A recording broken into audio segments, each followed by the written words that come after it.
नमस्कार दोस्तों, चलिए आज बनाते हैं मक्की दी रोटी ते सरों दा साग। और दोस्तों, अगर आप पहली बार मक्की की रोटी बनाने जा रहे हैं ना, तो घबराइएगा नहीं। इतना आसान और नया तरीका आपके साथ शेयर कर रही हूँ कि पहली बार ही आप 100% फुली रोटी बनाएंगे। एक बार भी आपकी रोटी टूटेगी नहीं और साग तो इतना टेस्टी होगा ना कि सभी आपकी वाह वाह करेंगे। और बनाने में भी बहुत आसान, क्योंकि इसे हम बनाएंगे कुकर में। चलिए फटाफट से रेसिपी को शुरू करते हैं। तो दोस्तों, मैंने यहाँ 2 किलो सरसों ली है। देखिए, इस तरह से डंठल वाली सरसों आपको लेनी है अगर आपको प्योर पंजाबी स्टाइल साग बनाना है। आधा किलो मैंने लिया है पालक, साथ में हमें चाहिए बथुआ या बाथू जिसे कहते हैं, ये मैंने लिया है 150 ग्राम। ये बहुत ही हेल्दी और अच्छी चीज़ है, इसे आप ज़रूर डालिए। इसे डालने से साग जो है ना एकदम चिकना बनेगा और इसमें आयरन भरपूर मात्रा में पाई जाती है। 150 ग्राम मैंने ये लिया है। और साथ में हमें चाहिए मेथी जो है वो 350 ग्राम है। अब आपको क्या करना है कि अच्छी तरह से साग धो लेना है और सुखा लेना है। धोने के बाद ही इसे हम काटेंगे। तो काटने से पहले जो साग के डंठल है ना आगे से मोटे मोटे, उनका आप छिलका इस तरह से निकाल लीजिएगा। जो सॉफ्ट अगर छिलका है उसको निकालने की ज़रूरत नहीं है। तो ये देखिए, डंठल अलग कर लेने हैं। डंठल वाला जो साग है ना बहुत ज़्यादा टेस्टी होता है। पंजाबी स्टाइल साग यही होता है कि डंठल इसमें ज़्यादा डाले जाते हैं। तो कोशिश कीजिए डंठल वाला साग आप लीजिएगा। तो बस इसी तरह से ये देखिए, बड़ा डंठल है ना जो, तो सॉफ्ट वाला डंठल आपको साइड में कर देना है पत्तियों के साथ। इसका छिलका निकालने की ज़रूरत नहीं है। और जो थोड़ा सा मोटा डंठल है उसका आप छिलका इस तरह से निकाल लीजिएगा। डंठल को फेंकेंगे नहीं, इसे भी हम साग में यूज करेंगे। तो बारीक बारीक आप साग इस तरह से काट लीजिएगा। जितना बारीक साग होगा ना उतना ही बढ़िया बनेगा। कई लोग क्या करते हैं, मोटा मोटा साग काटते हैं और उबाल लेते हैं। नहीं, प्योर पंजाबी स्टाइल साग इसी तरह से काटा जाता है।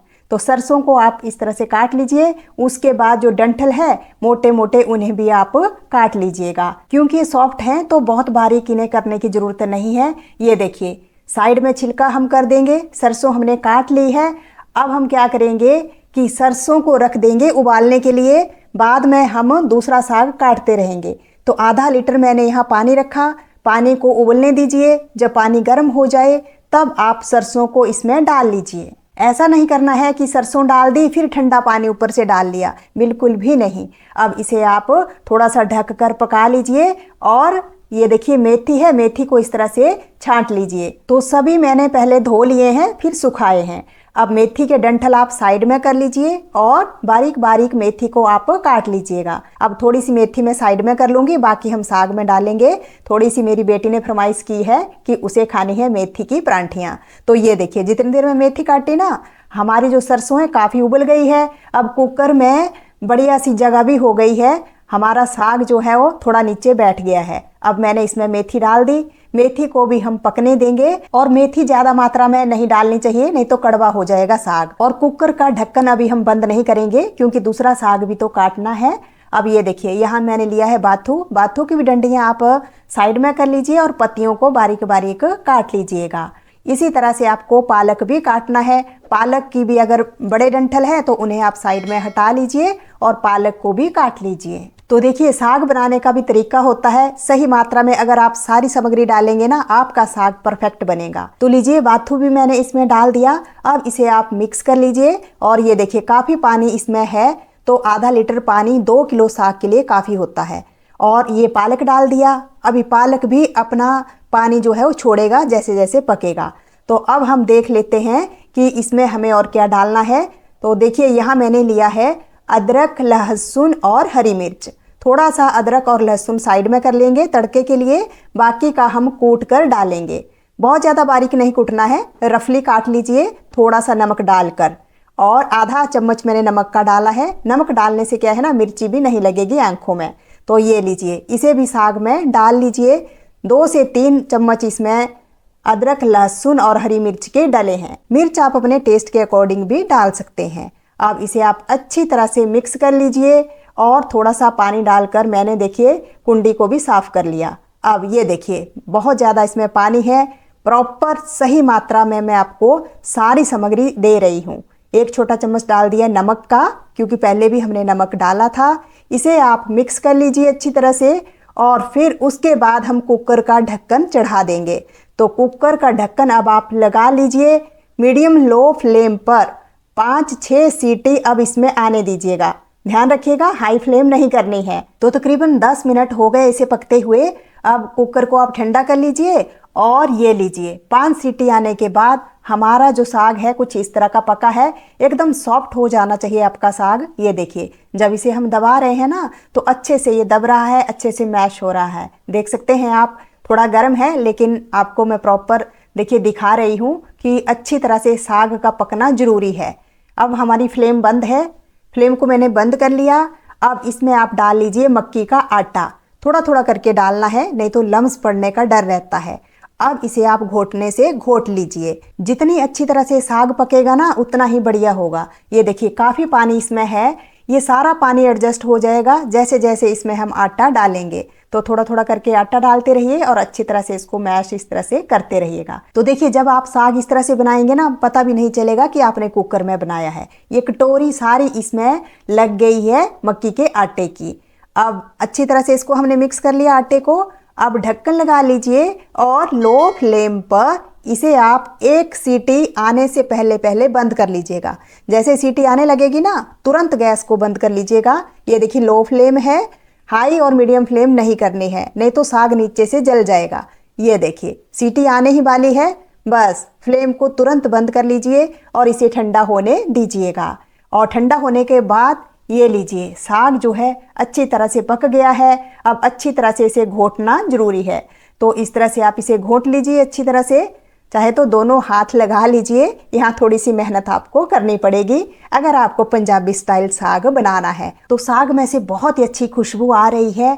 अब इसमें आप 1 बड़ा चम्मच डाल लीजिए देसी घी का। जी हाँ दोस्तों, पंजाबी लोग देसी घी इसी तरह से साग में डालते हैं और आपने देखा होगा कि उनका जो साग है कितना शाइनी होता है और कितना बढ़िया सॉफ्ट होता है।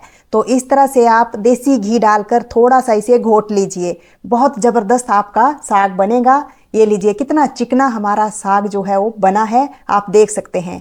आप चाहें तो इसे बिना तड़के के भी खाएंगे ना, बहुत ही टेस्टी लगेगा। 30-40 मिनट में साग हमारा तैयार हुआ है। और अगर आप कुकर के बिना बनाते तो 2-3 घंटे साग को पकाना पड़ता है। अब हम लगाएंगे तड़का।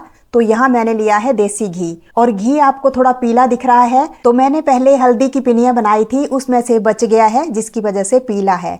अगर आपने हल्दी की पिनियाँ नहीं देखी है वीडियो तो डिस्क्रिप्शन बॉक्स में आपको लिंक मिल जाएगा, आप जरूर बनाइएगा, बहुत ही हेल्दी होती है। घी गर्म हो जाए, इसमें डाल लीजिए साबुत लाल मिर्च, धनिया, मेथी दाना और जीरा। धनिया और मेथी दाना मैंने इकट्ठा डाला है मिक्स करके। मीडियम फ्लेम पर इसे आप पका लीजिए। जब ये पक जाए तब इसमें बारीक कटा हुआ प्याज डाल लीजिए। तो मीडियम साइज के 2 प्याज मैंने लिए थे। इसमें हम थोड़ा सा डाल रहे हैं हींग। हींग जो है वो डाइजेशन के लिए अच्छा होता है और फ्लेवर भी बढ़िया आता है साग में। तो साग में हींग डालना जरूरी होता है, इसे स्किप मत कीजिएगा। अब थोड़ा सा इसे हम भून लेंगे और इसमें डालेंगे अदरक लहसुन कुटा हुआ। क्योंकि कुटा हुआ अदरक लहसुन है इसलिए हमने पहले नहीं डाला, पहले हमने प्याज ही भुना है थोड़ा सा, ठीक है। अब अच्छी सी इसमें लाल मिर्च दिखे तो 2 लाल मिर्च मैं साबुत यहाँ डाल रही हूँ। पहले भी हमने डाली थी लेकिन देखिए वो काली हो गई है तो देखने में फिर अच्छी नहीं लगेगी साग में। तो मीडियम लो फ्लेम पर आप आराम से इसे भूनिएगा, अच्छी तरह से इसमें ब्राउन कलर आना चाहिए। और थोड़ा सा मैं डाल रही हूँ काश्मीरी रेड चिल्ली पाउडर, इसे भी हम हल्का सा रोस्ट कर लेंगे और इसे तब तक भुनेंगे जब तक कि सारा घी छूट ना जाए मसालों से।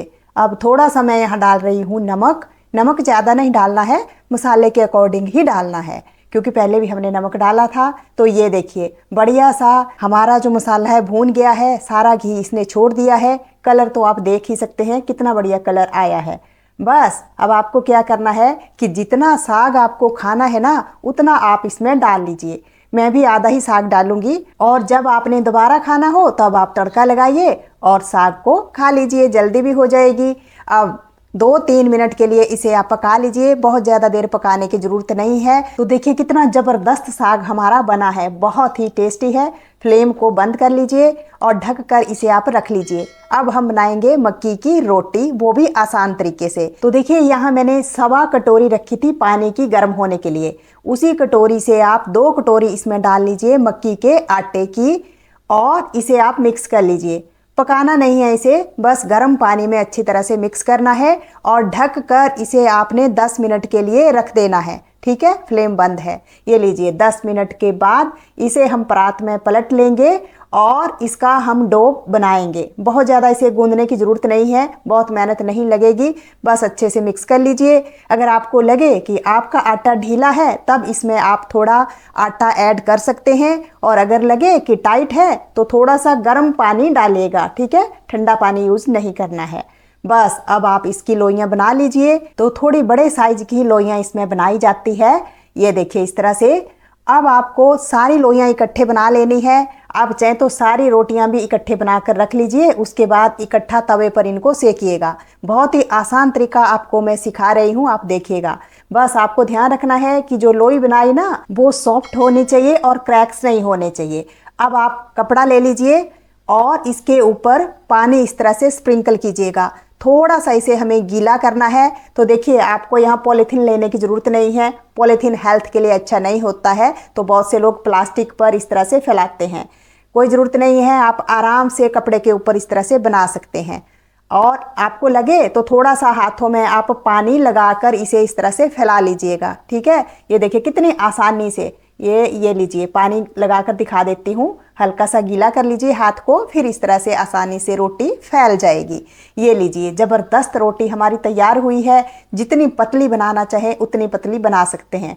ये लीजिए एकदम फुलके के जैसी पतली बनी है। आपको मोटी पसंद है तो मोटी बना लीजिए। इसी तरह से सारी रोटियां बनाकर रख लीजिए।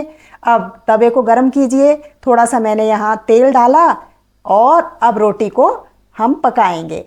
मीडियम फ्लेम पर रोटी पकानी है, बहुत ज़्यादा लो फ्लेम भी ना हो, बहुत ज़्यादा हाई भी नहीं होनी चाहिए।